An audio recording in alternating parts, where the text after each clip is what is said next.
Welcome to my channel friends, thanks for joining. Friends, आज का हमारा टॉपिक है कि अगर आपने ऑब्जर्व किया हो अपने आसपास या अपने करीब के लोगों में कि जब हम खुश हंसने हंसाने वाले लोगों के साथ मिलते हैं तो हमारा मूड जो है वो अच्छा हो जाता है, और अगर हम किसी उदास परेशान इंसान के पास बैठते हैं तो हम खुद भी परेशान और खुद को दुखी महसूस करने लगते हैं। तो इसकी क्या वजह है, इसके बारे में इन दोनों इंसानी मूड्स के हवाले से एक तहकीक में बताया गया है कि इसकी क्या वजह होती है। आज की वीडियो में आप ये जान पाएंगे। तो फ्रेंड्स, यहाँ पे एक रिक्वेस्ट करना चाहूंगी, प्लीज चैनल को सब्सक्राइब जरूर कीजिए। इसके लिए सब्सक्राइब बटन पर क्लिक कीजिए, साथ बेल आइकन पर भी क्लिक कीजिए। इस पर क्लिक करने से आपको हमारी हर नई आने वाली वीडियो की अपडेट मिल सकेगी और आप हमारी वीडियो रोजाना सबसे पहले देख सकेंगे। तो टॉपिक की तरफ आते हैं फ्रेंड्स। हम देखते हैं कि लोगों की सोहबत बाज दफा हमारे मूड पर जो है वो बहुत ज्यादा अफेक्ट करती है, असरअंदाज होती है। अगर हम उदास और परेशान और ज़हनी दबाव का शिकार होंगे तो हंसने हंसाने वाले जो लोगों से हमारी मुलाकात होती है, चाहे आधे घंटे के लिए हो, तो हमारा मूड जो है वो तब्दील कर सकती है। इसी तरह अगर कोई खुशबाश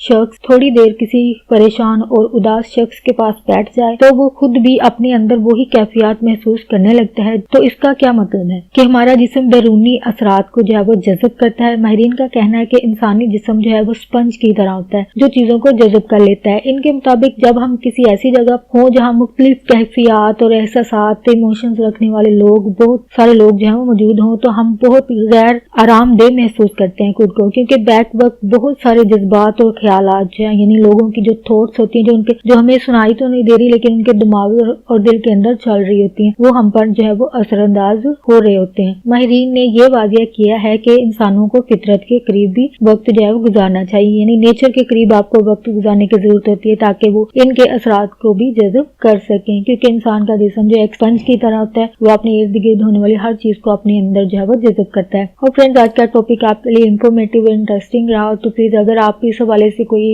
इंफॉर्मेशन आपके पास या आपका कोई एक्सपीरियंस है इस हवाले से, तो हमारे साथ अपने एक्सपीरियंस को कमेंट में लिखकर जरूर शेयर कीजिएगा। फ्रेंड्स, यहाँ पे मूड के हवाले से एक बात कहना चाहूंगी कि प्लीज अगर कोई बीमार शख्स आपके पास है, इर्द गिर्द है, खानदान में या कहीं भी हो, तो प्लीज उनकी बीमारी का ताना देकर उनको मजीद परेशान ना करें, मजीद दुखी और अफसरदा करके उन्हें मजीद बीमारी की तरफ ना धकेलें। और अगर बीमारी की वजह से भी करते हैं तो ये जो ताने देने वाले लोग होते हैं, इनको भी यही होना होता है। किसी के उम्र के शुरू के हिस्से में हो जाती है तो किसी को उम्र के आखिरी हिस्से में या कहीं भी हो सकते हैं। तो आपने भी इसी दौर से गुजरना है, तो प्लीज ऐसा कभी ना करें और ये ना समझे कि आपको बीमारी नहीं होगी। बीमारी सबको होनी है, चाहे वो उम्र के किसी हिस्से में भी हो जाए। तो आपके कहने से जारी बात है मूड उस इंसान का खराब होगा, डिप्रेशन में, और जारी बात है डिप्रेशन जो है मजीद बीमारियों की वजह बनता है। तो प्लीज दूसरे इंसान को मजीद जो ऑलरेडी अपनी एक जंग लड़ रहा है बीमारी से या हालात से, किस तरह की भी लाइफ उसकी गुजर रही है, तो जरूरी नहीं कि वो बाहर का इंसान हो, वो आपके करीब हो सकता है, आपके करीब रहने वाला इंसान, कोई रिश्तेदार, जानने वाला, कुछ भी। तो प्लीज दूसरों के कहने पर भी तानाज़नी ना करें, क्योंकि इससे वो इंसान दुखी परेशान होता है। तो जारी बात, अभी आपने एक मूड के बारे में सीखा कि मूड जो हमारे कितना अफेक्ट करते हैं हमारी लाइफ को। तो प्लीज मजीद किसी को डिप्रेशन में, ज़हनी दबाव में डालने की बजाय खुश नहीं कर सकते हैं तो